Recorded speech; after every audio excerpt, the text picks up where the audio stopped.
What is going on, guys? Jack here, and welcome to episode 57 of the Pentagon Challenge here with Vitória in the Brazilian First Division. Now, this series has been a long time coming. You know, I've been saying it's going to come back. It's been, a long time since I last did an episode of this, and I've been getting back into this save. I think the last episode we lost in the final of the Brazilian Cup, and it really was a pretty demoralising kind of way to end the season. We lost 6-0 on aggregate to Corinthians, so we really did get kind of thrashed about. Fortunately for us, we did stay up last season, and today you join me on the 27th of May, having done the state championship, which I'll be covering this episode. But as you can see here, we stayed up by 3 points, and this year I'm really looking to probably push for mid-table, realistically, although it depends on who I can sell. I mean, top 5 teams qualify for the Copa Libertadores, which is the South American Champions League. So realistically, that's what I want to be aiming for. For those of you who are unfamiliar with this series and kind of what the Pentagon Challenge is, because I know there's a lot of new subscribers who may or may not have caught up and watched the previous Pentagon Challenge videos. Basically, in the Pentagon Challenge, you go around the globe on Football Manager attempting to win all 5 major Champions Leagues of every continent, but you start on Sunday League reputation and unemployed. So far on my journey, I've won the Asian Champions League with Guangzhou, and I've also won the North American Champions League with Chivas in the Mexican First Division, and we're currently at Vitória after a kind of shady spell in Europe, in Denmark and in Sweden. So yeah, off the back of that, I came to Brazil. Last season was the first season with the team, and this season I'm really looking for us to push for the top 5, which seems ambitious given the fact that we did come second from bottom last season. However, as you will see shortly, we really have added a lot to our side.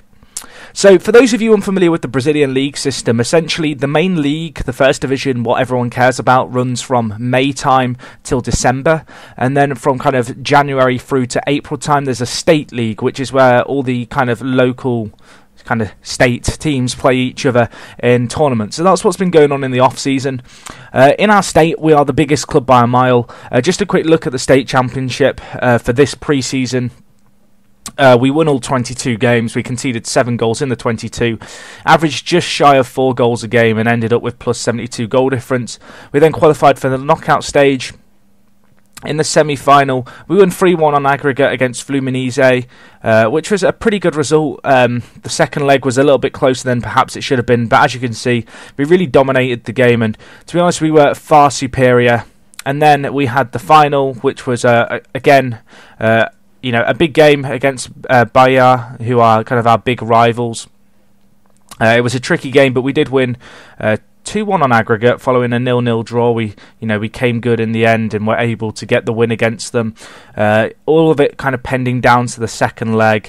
But no, it was a good win. It's kind of the big local derby for our state, us v Bahia. They got relegated last season, which was an interesting one. But all in all, we played really well against them. So it was a good result to get. You'll see when we come on to the transfers, this kind of team, Bahia, who we played last year, we really struggled against. But since then, I've really added a lot of strength to the club in the summer window. We had a lot of star players. I've sold on some players for big sums of money, and then I've brought in what I believe is going to be better in the long run in terms of the squad. Last season, we had a fairly small squad. We struggled because in the Brazil season, with the state championship having 22 games, plus then potentially another 4 knockout games, and then the league itself, which is 38 games, and then the Brazil National Cup, which is like the FA Cup in England, which is always over 2 legs. I had players who played 70 games last season in a year. I've never had anything like that in Football Manager, and they were absolutely knackered for it. So that's why this window, I've added a lot of strength to the squad, strength in depth. I'm going to be able to rotate the squad, and there's going to be plenty of competition, which is the main thing, I guess, that we've got to kind of look at. The league hasn't started yet. However, there is one kind of domestic cup that started, and that was the Brazilian Cup. We had a very, very tough tie against Internacional. However, we were absolutely superb in it. We actually won the first leg away 1-0. Ricardo Poison getting on the score sheet for us, the Argentine striker. I'm going to do a quick squad review as well this episode, but this was a really good result. Obviously, Internacional, one of the big clubs in Brazil, so it was great to get the 1-0 away win. And then we followed that up in the second leg with a 2-1 win at home, so we kind of were dominant, I guess, over 2 legs. For those wondering, yes, this is a new skin, you've not gone crazy. I'm currently using the Bergkamp skin, the white version of it. I just felt like something different. You know, I've had my old skin, which was the Nicholas skin, which was made by Gagi, a Serbian friend of mine, as a kind of add-on to Steklo X3. I'm now running the Bergkamp skin that you can see here. I just fancied a change. You know, when you're playing so much FM like I do, it gets a bit boring staring at the same skin for a few months, and it's nice just to mix it up. So I do like this skin, I highly recommend it. As you can see, we're playing in 3D pitch view as well. The reason for that being is I have the whiter ball mod installed, so the ball is well brighter, so hopefully you can see it okay even in kind of 480p or 720p or whatever quality you're viewing the video in. But yeah, as you can see here, it was 1-1, and then in the dying embers of the game, Sousa got what ended up being a slightly fluky goal, given off as an own goal in the end. But still, 2-1, 3-1 on aggregate. It was a superb little result for us, and it really epitomised kind of the progress we made in the off-season in terms of adding the strength to the squad. Because, I mean, Internacional last year when we played them, we struggled. They're a good side, and we lost 5-1 and 2-1. So to beat them over 2 legs was great to see. So looking at our tactic system, before we talk on the transfers, I'm actually running the FC United of Manchester tactic that I like to run, which is the 5-3-1-2. It's weird, you know. I haven't played this save in months, and I totally forgot that this was the shape I was playing before the FC United of Manchester when I went to this shape for them. So what I've actually done is I've transferred over the FC United of Manchester save, and although the shape's the same, slightly different style of football to what we were playing last year, a little bit more attacking. That said, we have this kind of more attacking tactic, but we do have kind of the counter-attack opposite, which is a kind of tactic I like to employ away. It's the tactic I used away at Internacional. The addition of the anchor man just really adds a little bit more solidity, and you know, leaves us a lot kind of stronger at the back, which is, I mean, it's weird, you know, the Brazilian league. I mean, if I look at the Brazilian league and I read out some of these names, you go, that's a big club. That's a big club.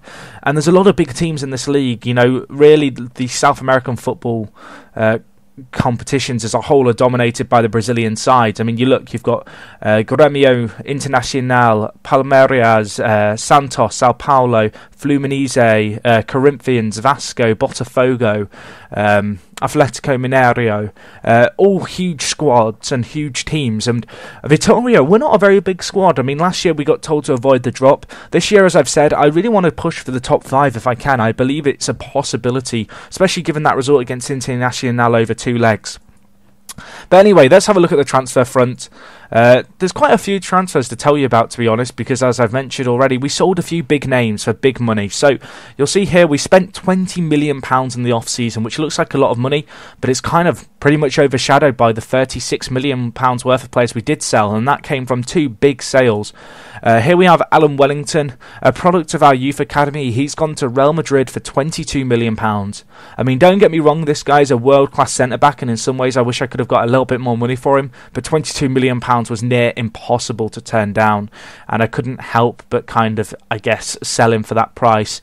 For those of you who don't know, the history on my save is broken, and it's really sad that it's broken in the way it is, because it pisses the hell out of me, because I can't see any past forms. Basically, before Christmas, there was a problem with adding or removing leagues with one of the FM patches, and it glitched out history, and that's what happened here, so that was a bit of a bummer. But the other transfer to get sold was Lacio. This guy came in last season on a free to me. A great signing. I mean, probably one of the best free deals I've ever brought in to the club, and to sell him now on for 13 million to Porto is a great achievement. And I mean, just showing how broken the history is, apparently I sold him to Johnsville for 13 million in the 3rd division, which I didn't, and then he went on loan to Porto apparently. I don't know what's happened on this save. It's a shame really, because this save is kind of built on the history. I'm kind of glad in so many ways that I have all these videos that I've done of this save, because it gives me something to look back on. But anyway, those were the transfers on the out. In terms of players getting released, no real big players to tell you about. There's the occasional player like Edison, who I let go, 33 years old. His time had passed. And then of these players, nothing really special about any of them. A lot of them kind of players who just weren't good enough for the first team, and so I've sold them on.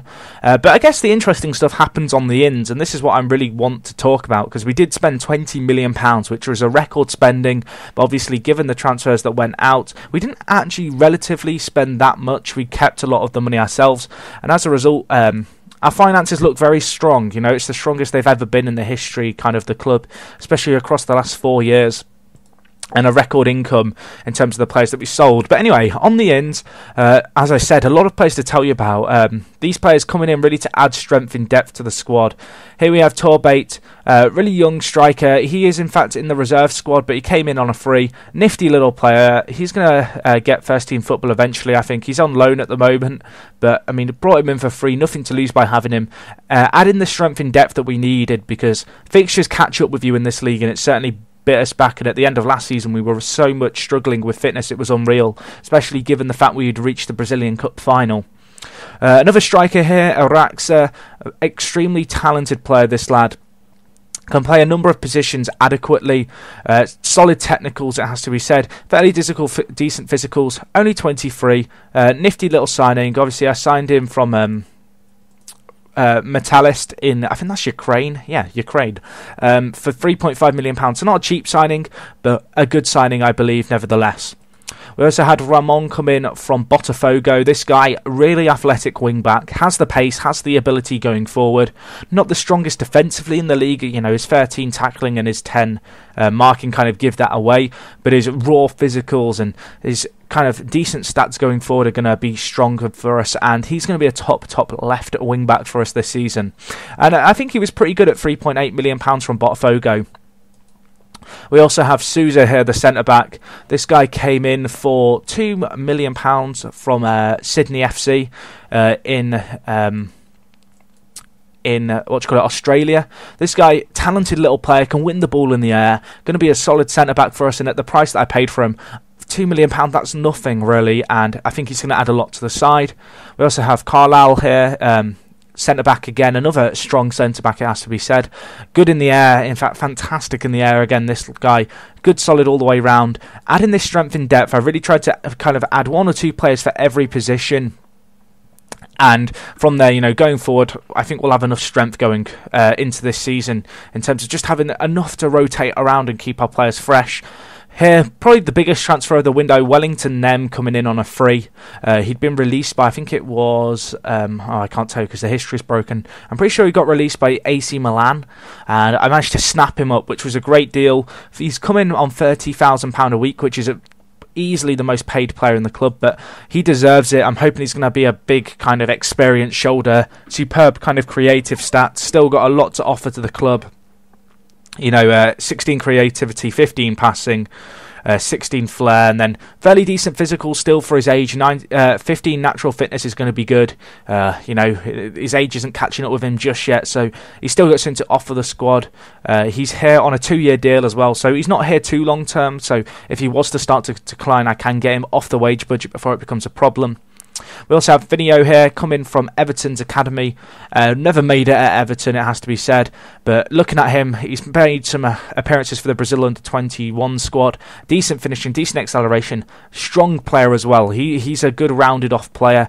Going to be a good little poacher for us if we need him to play.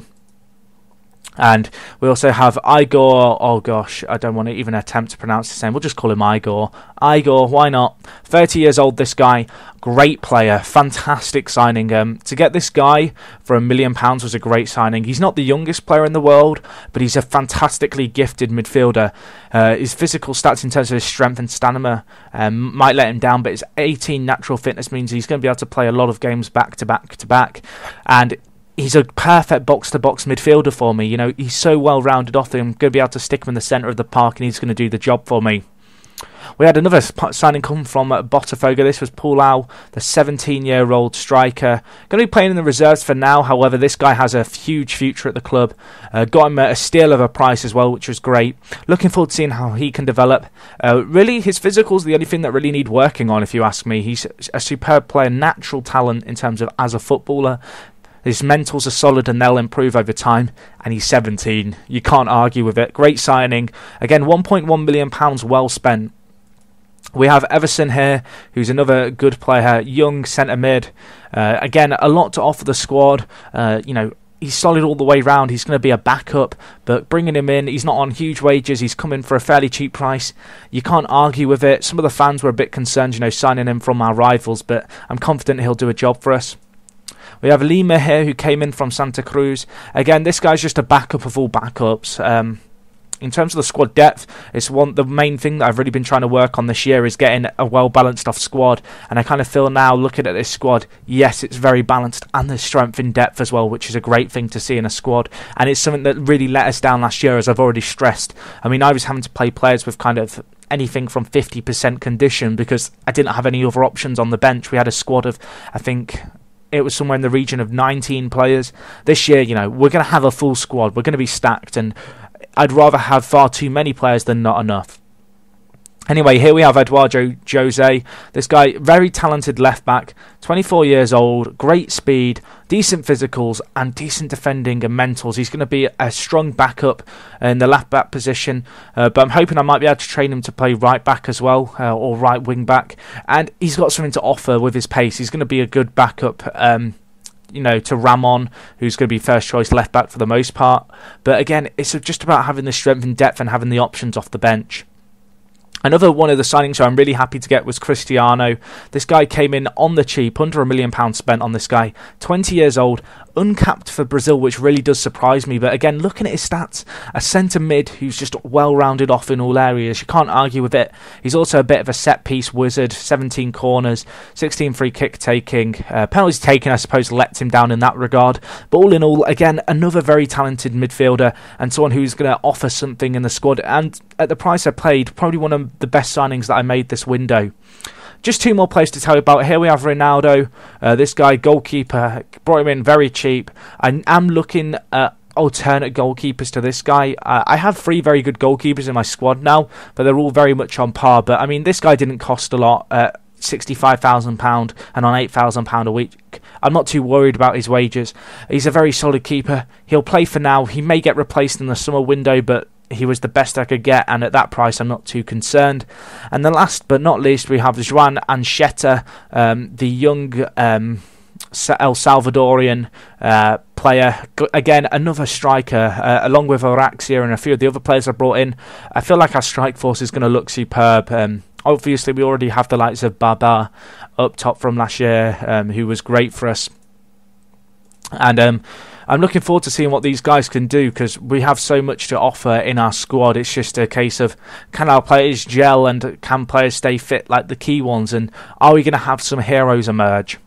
There are 2 other transfers that are on the progress at the moment. Here we have Charles, who's the goalkeeper I was talking about, who's coming in. He's going to be a big improvement, very good keeper, coming in on a free. Can't really argue with it. He's been a top Mexican Premier League goalkeeper for a long time. I did eye him up when I was at Chivas a few years ago, and to be able to get him in now on a free is great. And then the last but not least, we have Felix Samalengo. This guy, great player, 18 years old, Paraguayan, bags of potential. He's 6'4" tall, 17 jumping and 15 heading. You can see what you're going to get with this guy. He's going to win the ball in the air for you. He's a physical player. He's strong. And I'm looking forward to seeing how he can develop again as a player, potentially for the future. So just a quick cover, I guess, of my starting 11. I'm not going to go through the entire squad just because there are far too many players for me to cover in too much detail. But in goal, we go with Ronaldo, the goalkeeper who's coming this year. Hopefully, you can do a job with us until Charles comes in. At centre-back, we go with Alex, who was here last year. Solid centre-back last year, did his job. Obviously, he's lost his partner, Alan Wellington, who went to Real Madrid for 20 million. Big shoes to be filled, but I feel as if this guy is going to contribute a long way to, I guess, filling the void that's left behind. Partnering him at centre-back, we go with Junior. Great player again, wins the ball in the air, physically strong, 24 years old, still fairly young. And then alongside them we have Souza, who again, very aerial present centre-back. This guy, 19 jumping, 6'3" tall, 200 centimetres. I mean, you're not going to win a lot in the air against this guy, put it that way. And again, he came in this year for £1 million, which is a great signing for us. At right wing back, we stick with Gabriel, potentially the weak link in the squad. This guy, I mean, don't get me wrong, he's a solid player, but right wing back was one of the positions I was unable to improve over the summer. At left back, we go with Ramon, who for whatever reason isn't there, but Ramon came in this year, obviously. Solid player, fast, agile, strong. I mean, look at him. He's a monster. Not necessarily the best player defensively, but his sheer physicals and creativity and his speed are going to make defences quiver when they see this guy ploughing up and overlapping, with the attackers and getting forward in the attack. At centre mid, first choices for now are going to be this guy Igor, great centre mid as I mentioned, box to box player. He's going to do the job for us there. And then the more defensive of our two centre mids is going to be Joseval. This guy, another product of our academy. We have great facilities here, and Brazil as a whole always seems to produce insane youngsters. But this guy, 19 years old, really solid defensive midfielder. He's going to be big for us this year. I think this is his kind of coming of age. And then up front we go with Wellington Nem in centre attacking mid. Look at him. He's a beast for our team. He's a huge coup to get him from AC Milan on his contract expiring. 2-year deal. He's got stuff to offer. He's going to be a great creative force for us. And playing just ahead of him, we're going to have Ricardo Poison, the young Argentine striker, who I believe has a lot to offer. And then Kenneth Baba here, of course, absolute beast, Nigerian international. Looking forward to seeing what he can do.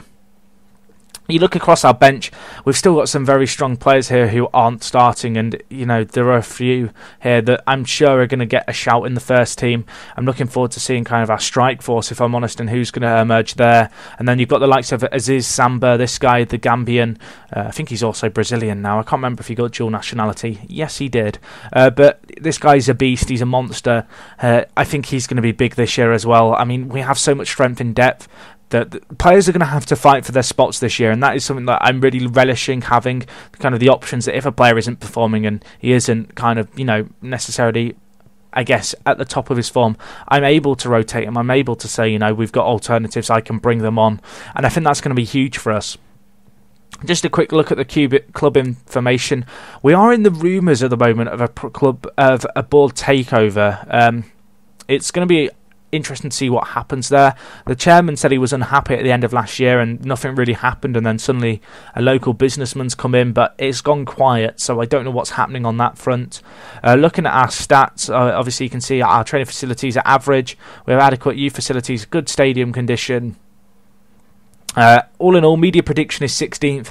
As I've said, I'd love to push for top 5 this year, and I genuinely feel like we can do that. I feel as if there's a lot of clubs in our league, the likes of Corinthians, Vasco, who have one or two really strong players, but other than that, they really lack the strength in depth. I mean, don't get me wrong, Corinthians are far superior to us. I mean, you look at their top players, and they're in a whole other league to ours, but at the same time, I do feel like we can fight with the big boys if we play to our strengths, and we have more strength in depth than a lot of squads in our league, and I'm kind of looking forward to seeing how that plays out.